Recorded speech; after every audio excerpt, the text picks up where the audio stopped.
Köpek uçmak istemiş, bir gün kargaya gitmiş.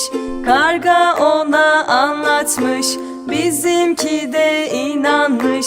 Tırmanmış koşa koşa balkonun kenarına, açmış bacaklarını, Allah Allah. dikmiş kulaklarını, havlayıp birkaç kere atmış Anne! Anne! yere. Köpek ölmüş Sesini çıkarma, sesini çıkarma, sesini çıkarma. vah vah vah, karga da gülmüş. Cevdet! Lan şerefsiz! Vatan amına koyayım.